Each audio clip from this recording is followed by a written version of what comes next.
Hello everyone! Did you ever feel that words can never be enough to express your feelings? I mean, how do you explain to someone that you have been lonely for so long? Or how do you tell someone that you're really overexcited about something? Probably you're overexcited about meeting your parents after 4 long years. So how do you show that feeling? Now, do you think a word like enthusiasm or excited would even do justice to your true feelings? I mean, yes, they are great words in English to use, but maybe you can use something else. However, when it comes to certain feelings and situations, we might feel like words are just not enough. Now, as a person, I love to talk about my emotions, my opinions, and my surroundings in the most apt way as I could. And I don't really want to take away the beauty of what I am trying to express by using simple English words or like regular English words that everybody uses it.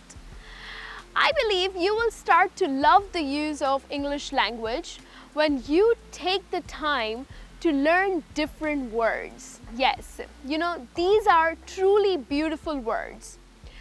Now, these specific words pretty much capture the true essence of what you want to say. So in today's session, I am going to show you the most beautiful words that you can use that I have also learned, and I use it too to express your feelings. And I think you're going to love them too. So stay tuned with me. I am Niharika, your English trainer for today's lesson. So let's get started.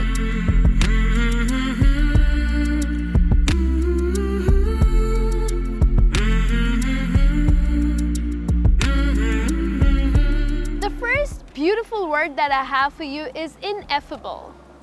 Well, what I have just spoken about few moments ago, can actually be summed up in one beautiful word, and it's called ineffable. The word is pronounced as ineffable, okay? Ineffable. So just try to say that with me, ineffable, okay? Now, the word is used when you are talking about something so great or something so extreme that you can't even express it in words. I believe that the ineffable love of God is what human beings cannot understand. Yeah, you see how you use that word? So as you can see, I am talking about God's love, which can't be put in words. I mean, of course, what words will help us to describe God's love? So I use the word ineffable to describe it. The next word is Petrichor. Another beautiful word for you to add. You know, the pleasant earthy smell that you get immediately after the first rains. It's amazing. Yes. It's that smell which is hard to describe. I mean, how do you describe that? You can say that, oh, I love the smell after the first rain. But you know what? We do have a word in English, and the word is Petrichor. Yes. So that amazing earthy smell that you get after the first shower, when the earth is all wet, I love it. Yes, it's that feeling that, oh yes, monsoons are here. So the word that you use is Petrichor, okay? Here's another word for you, which is Epiphany. What do you think Isaac Newton, the great man who discovered gravity, felt when an apple fell on his head as he sat under the tree? Can you describe that feeling? I mean, what kind of feeling was that? Yeah, I mean, he had a great and sudden revelation. Absolutely. Now, a revelation that there's gravity in the universe. Well, the word for this sudden revelations is called as Epiphany. Yes, that's the word that you use it. It's just pronounced as Epiphany. Okay? So the next time you have that kind of a feeling that yes, you have revealed something, that's the word you end up using. Let's have a look at another beautiful word, which is phosphine.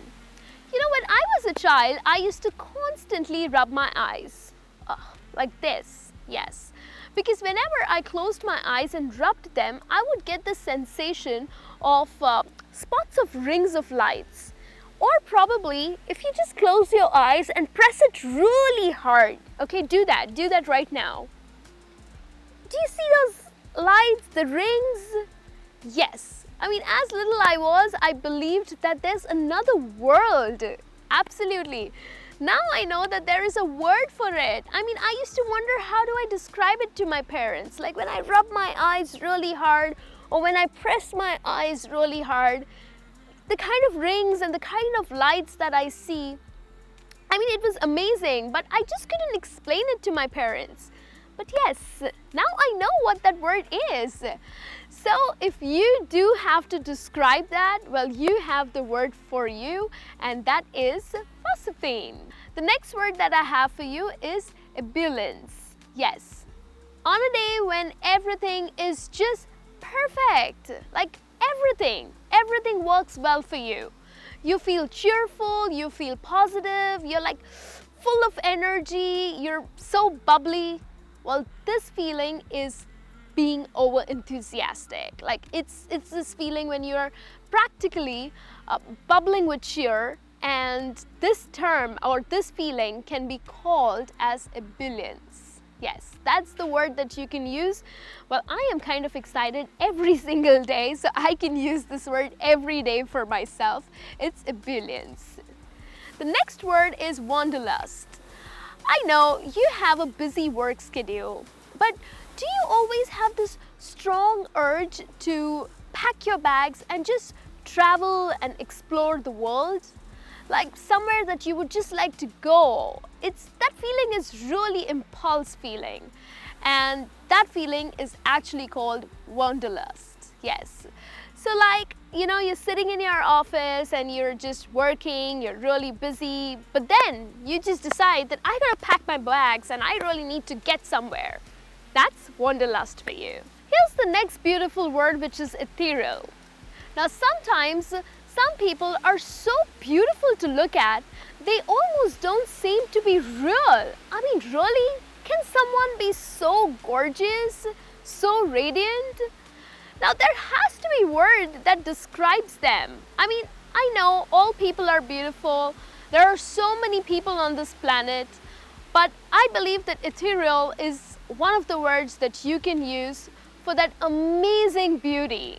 Yes, I believe that a cold, snowy morning looks ethereal. Yes, oh my God, I love snow. Imagine it has snowed in the morning, you wake up, it's like 6:30, 7, you open your windows or you open the door and you just see this beautiful snow outside your house. That's like ethereal for me. Yes, so you have another word that you can add to your vocabulary. It's absolutely beautiful word, and start using it. The next word that I have for you is sonder. Now don't go by the spelling, because this word is not really related to wonder in any way. This word refers to the realization that each passerby who walks past you has a life which is as vivid and as complex as your own. I mean, it's a feeling that really humbles you, because you realize that, you know, everyone has problems. I mean, everyone goes through some kind of struggles, just like you. It just makes you empathize these people. Now, this feeling is called as sonder. Yes, so next time you're talking about a person who also has faced a lot of struggles in life, use the word sonder. That's the feeling that you get. The next word that I have for you is sonorous. Now, when some people talk, you are just spellbound. Like, you are compelled to listen to them as if you're in a trance. One of the reasons why you would love to listen to them is because their voice. I mean, the voice is so amazing that you can just sit and just keep listening to them. I mean, they have like a deep and full voice which has this rich quality to it. Now, how do you describe this kind of a voice? Have you come across people who have done that to you before? I mean, you can just keep listening to them for hours and hours. Well, next time you don't have to fall short of words, because I have a word for you which is Sonorous. Yes, that's how you pronounce it. You have to listen to the voice of this famous actor James Jones to know what a sonorous voice sounds like. Yes, sonorous, that's the word that you use. Let's look at another word, which is Lemirance. Yes, what does Lemirance means? I mean, how many of you have been romantically attracted to a person? I'm sure all of you. And how many times this attraction you would show that you are really fantasizing about this person, like you're obsessively thinking about this person? Well, it might seem that you have a crush on that person, like you are really infatuated, right?